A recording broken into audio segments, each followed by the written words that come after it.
Ladies and gentlemen, at this time we're going to begin the funeral services of David G. Davo Hirsch. For those of you in line, please come forward and let the family acknowledge your presence here.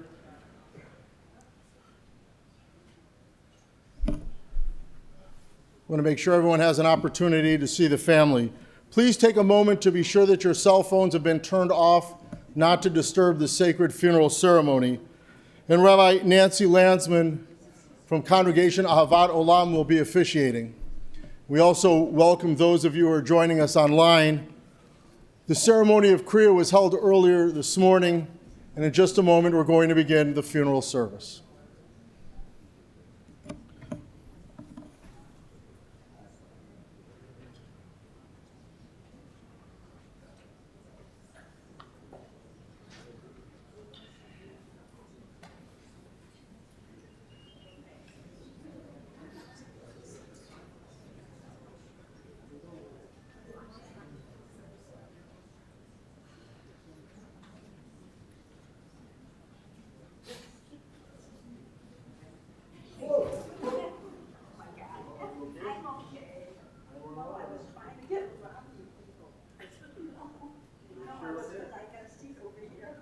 I'm okay.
But there's going to be some speakers, right?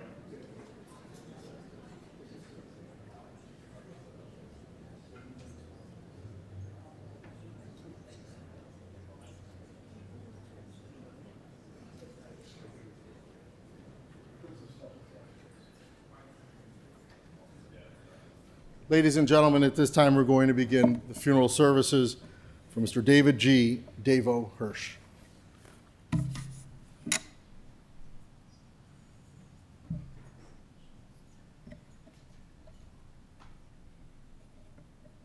On behalf of Dave's family, thank you all for being here today. This chapel is filled, and there are many joining us remotely. Such a tribute to a wonderful man, somebody who I'm actually related to, and this gives me great honor to officiate the service for Dave. Our hearts go out to Dave's beautiful family, to Marcia, to Leslie and Ken, to Paul and Alison, to Alan and Melissa, to Lucy and Peter, Claudia, Emma, Beatrix and Theo. Our hearts go out to everyone. And it means so much that you are here to lend your love and your support during this very difficult time. Although we were related, I didn't know all these things about Dave until the family and I met. And all of us who have known Dave know that he was one of a kind. He really was. And so I've selected a few poems and readings that I felt were fitting for him and for his beautiful family. Unfortunately, the author of this first poem, entitled A Life Well Lived, the author is unknown. A life well lived is a precious gift of hope and strength and grace from someone who has made our world a brighter, better place. It's filled with moments sweet and sad, with smiles and sometimes tears, with friendships formed and good times shared, and laughter through the years. A life well lived is a legacy of joy and pride and pleasure, a living, lasting memory our grateful hearts will treasure. Eileen Bauer wrote, "There's a not so fine line between antiques and junk. Some objects of value a pro may debunk, while others, so old they are covered in rust, seem worthless, so passing them over's a must. Still, it can be fun checking out all the wares at various flea markets, shops, booths, and fairs. It takes a keen eye to uncover some treasure, but poking around brings a look at this pleasure."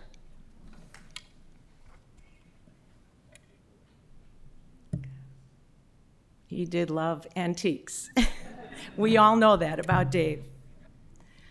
Ralph Waldo Emerson wrote, "What is success? To laugh often and much, to win the respect of intelligent people and the affection of children, to earn the appreciation of honest critics and endure the betrayal of false friends, to appreciate beauty, to find the best in others, to leave the world a bit better, whether by a loved child, a garden patch, or a redeemed social condition.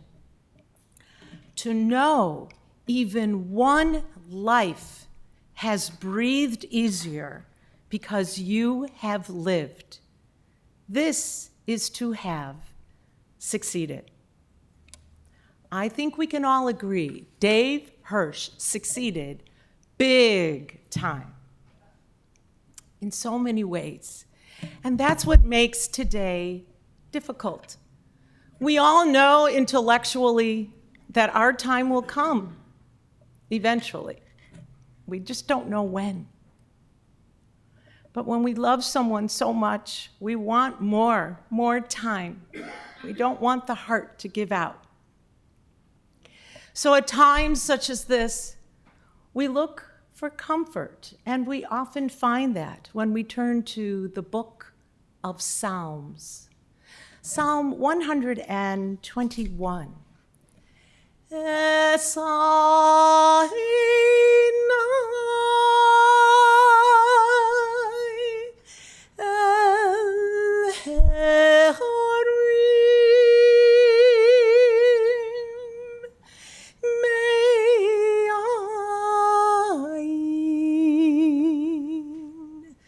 May I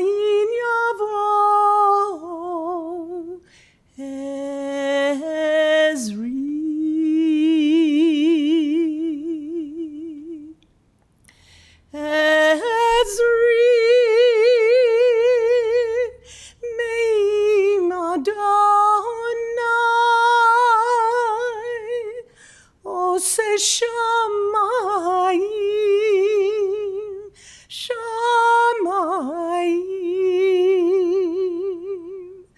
Va'aretz.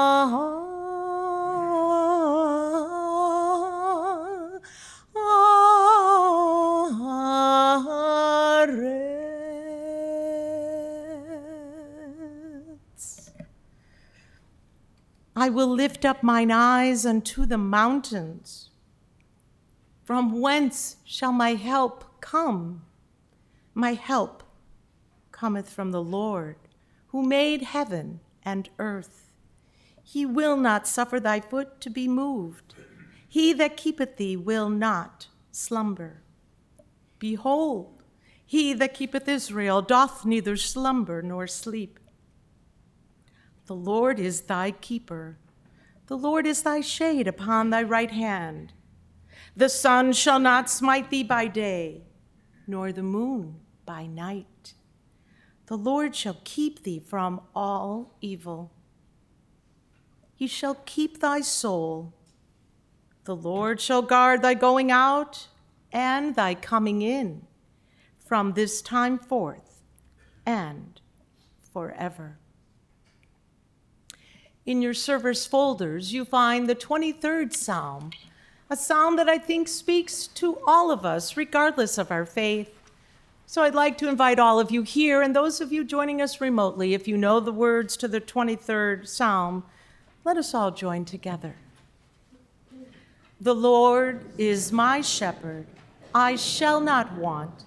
He maketh me to lie down in green pastures. He leadeth me beside the still waters. He restoreth my soul. He leadeth me in the paths of righteousness for his name's sake. Yea, though I walk through the valley of the shadow of death, I will fear no evil, for thou art with me. Thy rod and thy staff, they comfort me. Thou preparest a table before me in the presence of mine enemies. Thou anointest my head with oil. My cup runneth over. Surely goodness and mercy shall follow me all the days of my life, and I will dwell in the house of the Lord forever. Rabbi Karen Kadar wrote in God Whispers, "The true worth of a life is the story it has left behind. Tell it well. Search for meaning and understanding. Search for truth. Did he teach you about love? Did he personify genius or sensitivity? Did his life warn you of the danger of bitterness and anger? As we gather and behold the eyes of those who mourn, we realize that the only difference between people in this world is not their wealth, fame, or success. The only difference is those who had love in their life and those who did not.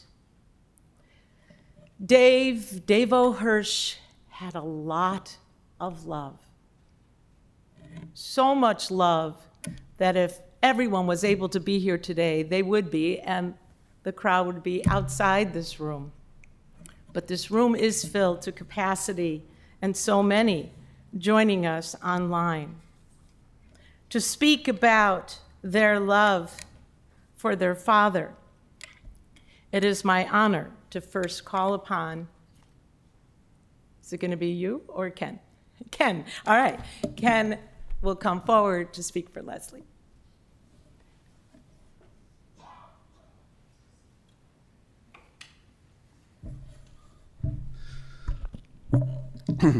My wife Leslie wrote a beautiful eulogy, so I would just like to share it, and hopefully I can get through it as well. My dad had a couple of sayings, one being, "Don't be a hero," and the other is, "It's never a race." I think the first heard, I I think I first heard that race comment when my brother's mom and I were doing, coincidentally, a heart walk, and we're passing one of those big timers on the course. The response my brothers and I had, it's always a race. I get it now, both sides of the conversation. My dad ran his race at a wonderfully slow pace. He savored everything, every meal he ate, with applesauce, of course. Every hill he skied, and there was a view at the top of at every one of them. Every picture he drew, chalk or painted, and every antique show he attended, and every tin he found at each show. But the race he had absolutely no desire to sprint through were those times he spent with his friends and his wife, children and grandchildren. He spent long stretches of each day making phone calls to friends, old and new, wishing them happy birthday, or just chatting to keep in touch. And as an aside, he still called an old high school girlfriend on her birthday, as they shared the same day. And she may be here, I'm not sure. He wrote emails to collectors he mentored and to collectors he admired. And he still sent birthday cards to people after drawing them, of course. And what can I say about his relationship with my mom? As my kids would say, relationship goals, they were together, as my dad would say, with a twinkle in his eye,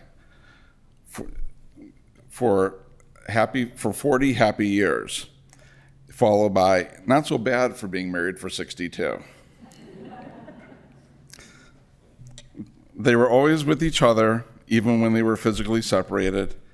He had a walkie-talkie he used when he was, quote-unquote, working in the garage. He celebrated every single occasion with her by hiding multiple cards all over the house and in her car, the numbers growing as the years together grew. He brought her flowers because he thought they and she were beautiful.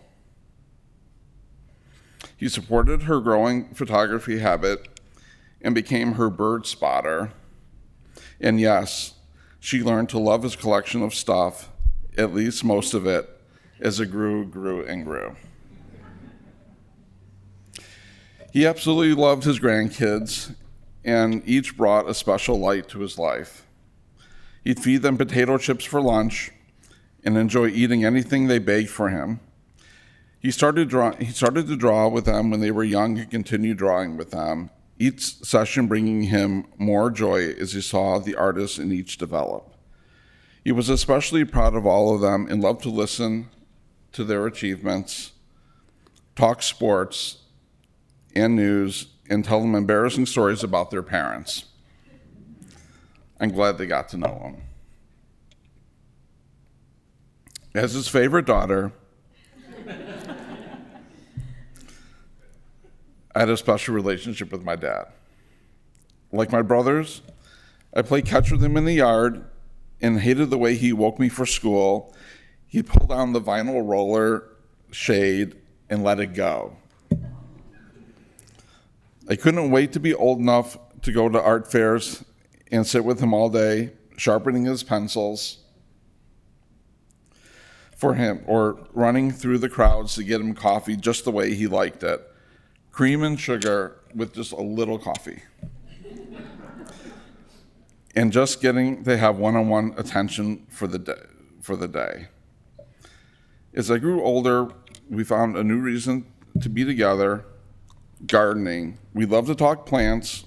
We'd move them around the yard, or I'd find something I knew he'd like and I'd plant it. For the best thing my dad ever did for me, and I'm pretty sure he was the one who mentioned it first, was to work with Remy, my dad, and set him up with Ken. Without my dad, I wouldn't have all I have had. Without my dad, I wouldn't have had an internship, which turned into my first job, which is my family, which I love. Even though it's not a race, I guess my dad did win the race in the end. He loved what he did, the design, the collecting, the art. He had amazing friendships, some as old as he was. He had a family that loved him and loved spending time with him. And of course, he got the girl, Marcia. Though I guess that part makes him the hero.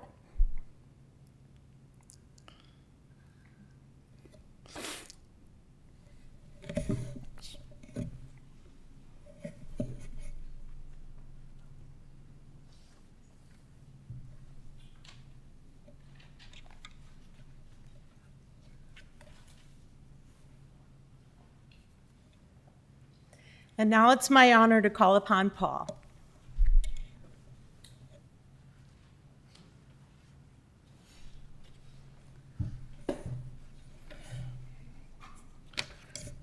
Really nice to see a lot of faces here. Thank you all for coming. I think some people might be expecting me to tell the story of my dad leaving me at the antique mall for hours by myself when I was a teenager so he could visit some stranger's collection. But I'm not going to go there. Maybe at Shiva, but not here.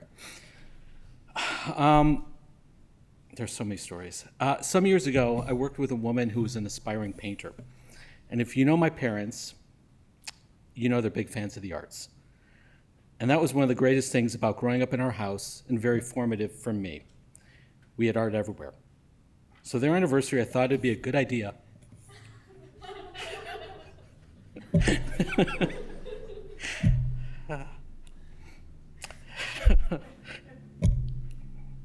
Keep it together. I thought it'd be a good idea if I supported the arts and commissioned my friend to make a painting of my brother, sister, and I for their anniversary.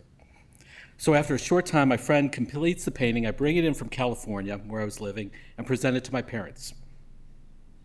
The reaction was priceless. I think it was the worst thing they've ever seen. How do I know? At first, they put it out of sight, not amongst all this great art we had, but in the garage, with the rakes and the 20-year-old cans of bug spray and paint. Then, to save space, my dad cut the canvas from the frame and folded it up. But that wasn't the end of it.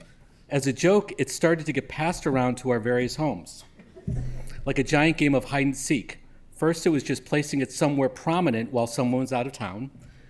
But honestly, now decades later, it's escalated to a point where it's like a giant afikoman that can't be found. Today, I don't know where it is. But I had a thought that if I had it, maybe it should go with my dad. I shared this half-assed thought with my brother, who told me three things. No, he didn't have it. Leslie said it's not in Georgia, and that this thought, although funny, was in very poor taste. And on that, I would agree, but that's not why I'm telling you the story. No, it's because aside from my dad having a great sense of humor, I think he would find it neat. Leslie started this thing with a quote, and if you know me, or Ken started this thing, I like a good concept, so I'm going to go with that. Whenever my dad liked something, he would say it was neat. If he was talking about typographic details on a tin from 1906, he'd say it was neat. If he liked the way one of his grandkids was drawing a hand or a bird, he would say it was neat. A catalog full of vintage ski posters, neat, neat, and neat. He loved the details, and he made a long career out of it. Most of you know my dad didn't go to college, he went to art school. And that led to Stone Container Corporation, and then, when he wasn't given a raise, he went out and started his own firm, a firm that in some shape or form spanned 50 years. Pattern Studios, Hirsch Aarons Design, Hirsch Aarons and Williams, David Hirsch Design Group, and then eventually Hirsch O'Connor. 50 years, come on. To do that on your own with my mom, the real brains behind the operation, and put 3 kids through school, that is tough. And with my own experience, I know how difficult that is. Aside from this look, I am my father's son. Years ago, when I was wondering about what to do, he said that I should go to law school. And though he denied it ever since, he offered to buy me a Porsche if I did.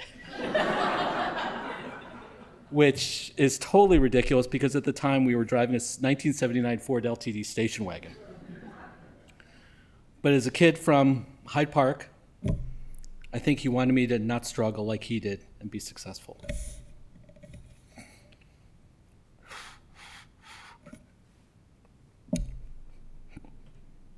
I thought I was going to get through this.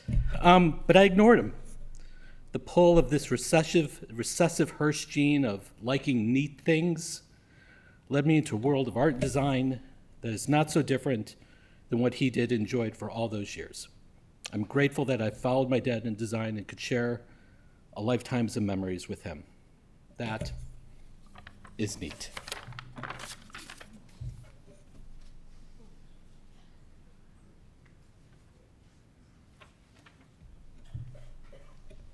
And now it's my honor to call upon Alan.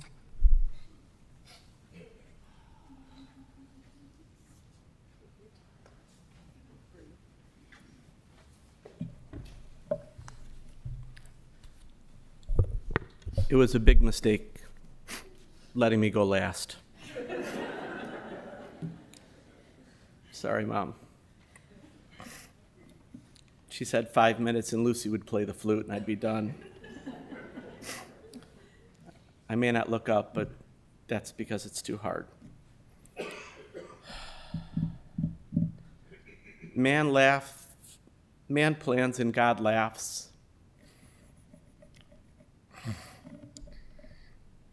My dad was happy to see his granddaughter play the flute.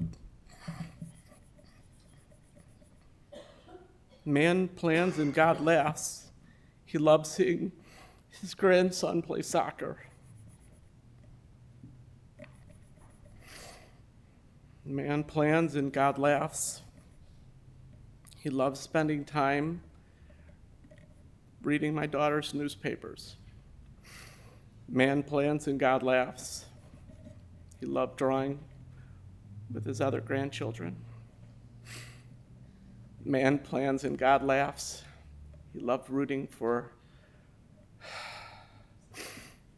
his granddaughter's college teams. Man plans and God laughs. He would have been happy to play another year of fantasy football.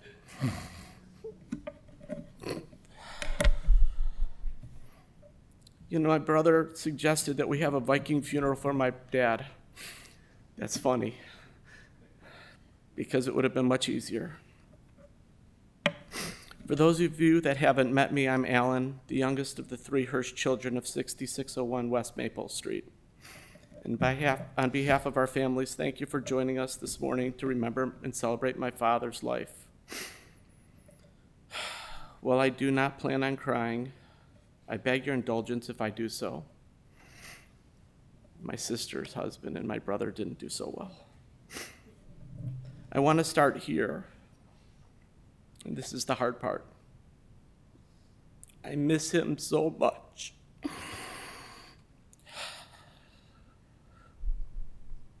Just a week ago, this weight was placed on our family, and I thought foolishly I would be ready for it. But I'm not. I feel crushed, absolutely crushed. I've spent countless hours penning this eulogy, filling in pages with a lifetime of stories and memories like my brother and sister, only to move, backspace, and delete my feelings. Even my soft-spoken Man of the Year award was of no avail. But actions speak louder than words. There are 613 mitzvahs in the Torah,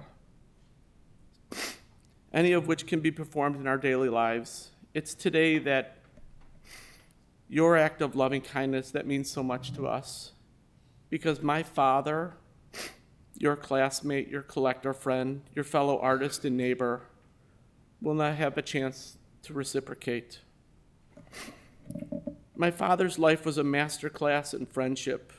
I knew this from a very young age, and I was painfully reminded this week when I called so many of you to share the sad news. But while I cried hearing your stories, my heart swelled. It was with such pride that it was my father that you were talking about, that you miss so much. My dad fought a lifelong battle with cardiovascular disease, and it wasn't a secret.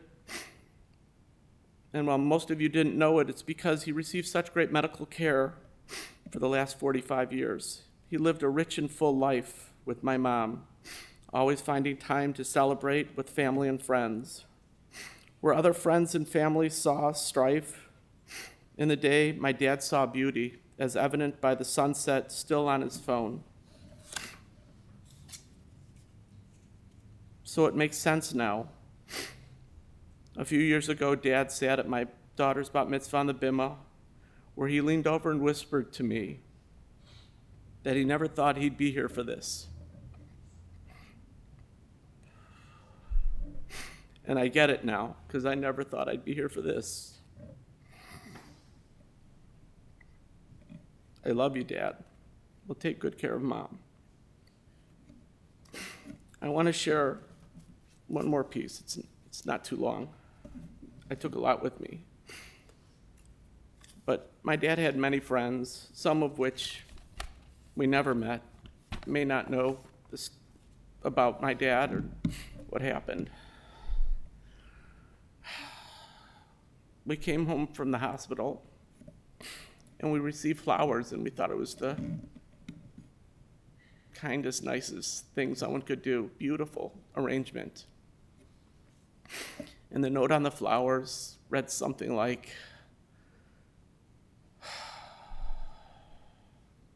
"Get well soon, Dave." And we were a little confused, and we followed up on his phone to find that one of the last emails he had sent was to a collector friend in England. Some story of some cigarette stuff that he was selling and buying and doing. And the gentleman just was worried about my dad. So I picked up my dad's phone and I penned a, I thought, beautiful email to the gentleman that I'd never met. And I thought it was great.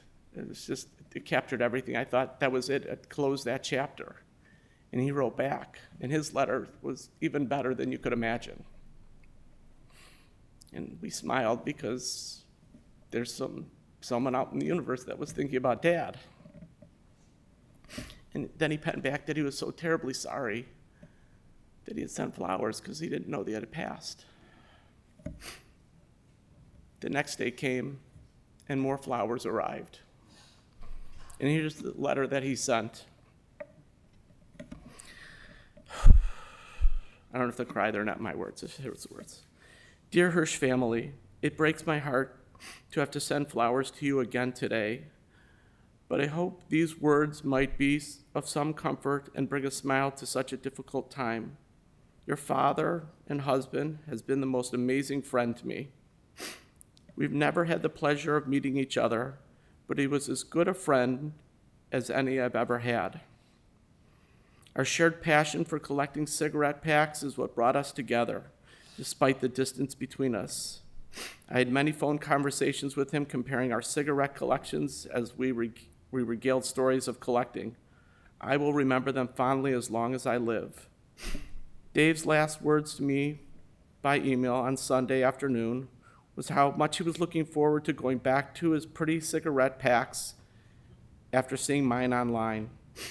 He was the ultimate collector, and I will dearly miss his wit, generous nature, and infectious excitement when talking about cigarette packs, as well as anything collectible. My thoughts and prayers are with you, and may his soul be blessed in his next journey. My sincere condolences to you all." It's really hard standing here. He loved all of you so much.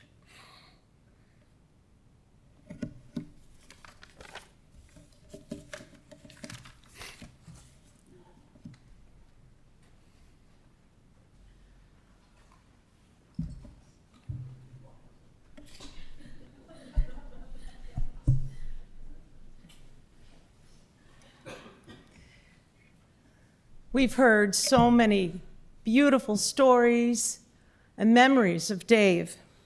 And to add just a few that the family shared with me, you should all know he was a loving son to Joseph and Carol, and a loving brother to the late Joe, and brother-in-law to the late Elaine.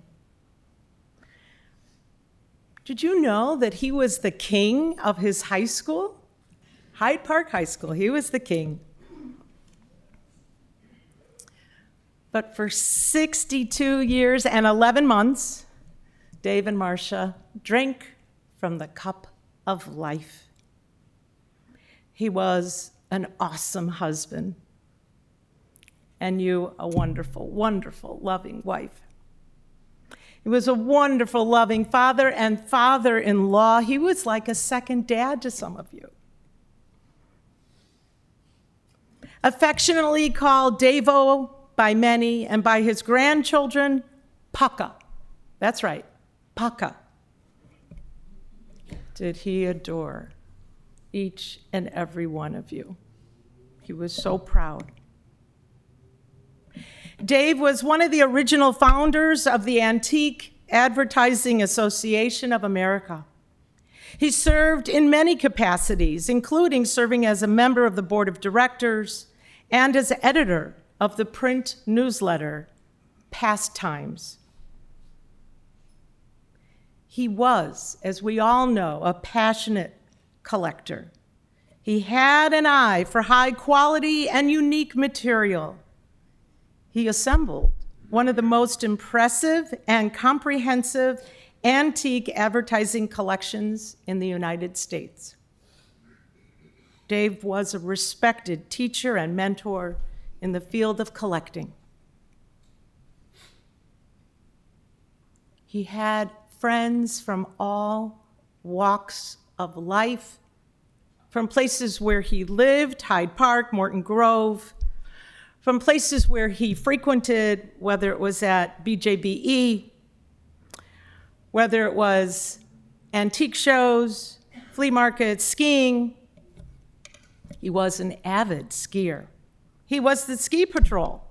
And there were many ski trips that they recalled that Dave was fortunate to take to Europe, to Austria, out west, family ski trips to Vail, to Iowa, Galena. But he also enjoyed playing baseball, softball, basketball. He was a Cubs fan. And I said, wait, did I hear you correctly? Cubs fan? He's from Hyde Park and he's a Cubs fan? Yes, Cubs fan. But he was also a Bears fan. And every Sunday they recalled and shared with me, every Sunday, Marcia and Dave would have the family over to watch the Bears. Now, I don't know if he always watched the game because he always loved being with the kids, being together with the grandkids and the children. That's what mattered most to him and brought him so much joy. He was talented, supportive, proud, artistic, protective, caring, loving, and fun. Dave was a real people person, a kid at heart. He did know how to have fun. He loved drawing and playing Legos and fantasy football with his grandchildren. You'll always remember him say, just one more antique mall or garage sale. You'll never know what you're going to find. You'll always remember his Post-it notes on Post-it notes and his big letters, along with his homemade greeting cards for every occasion. Marcia, he was your biggest cheerleader. So proud of you and your work. You and Dave made an awesome team. Together, you raised a beautiful family, all who love you and who love Dave. I hope that all of us will continue sharing the stories about Dave. Document them in a variety of ways. We know technology is always changing. I'm not so sure a piece of paper is going to go out of style anytime in our lifetime. I could be wrong. So find a variety of ways to document your memories. So when Dave's grandchildren have children of their own, they're going to know about this incredible man, Dave Hirsch.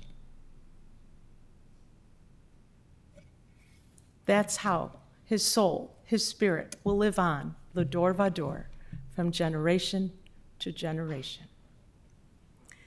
Zecher Tzadik Livracha, the memory of the righteous, is forever a blessing. And to that we say, Amen.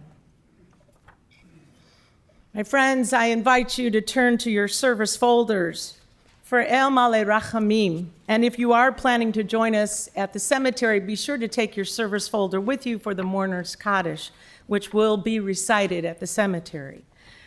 We conclude the service here in the chapel asking that everyone please rise for El Male Rachamim.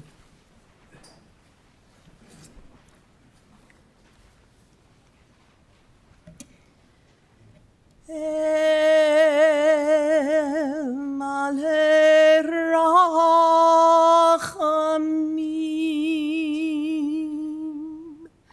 Shochein Amromim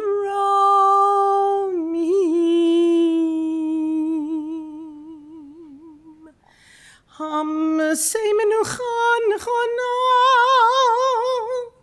Tachat Kanvei Hashchina Im Gedushim Uteorim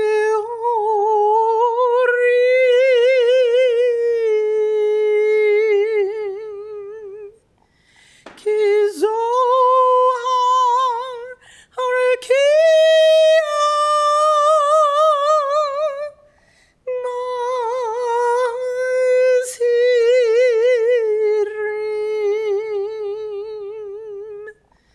Et Nishmat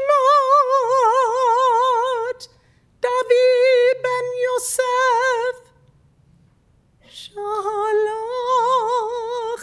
Leolamo Bal Harachamim Yastiriu Beseter Kenafecha Leolanim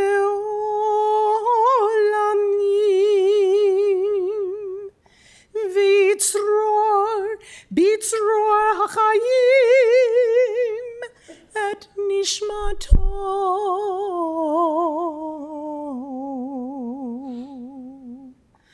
Adonai Unachalato V'yanuach b'shalom al mishkavo v'nomar Amen.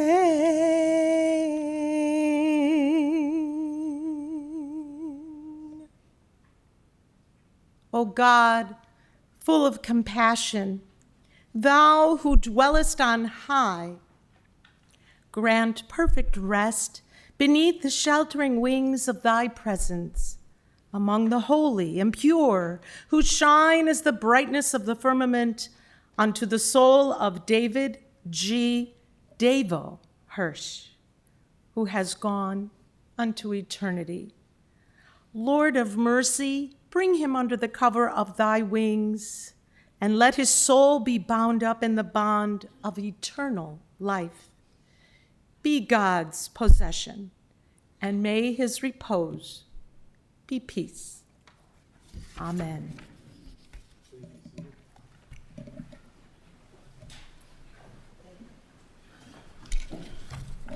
Ladies and gentlemen, the interment service will continue at Zion Gardens at 6758 West Addison, though we are going on the Narragansett entrance.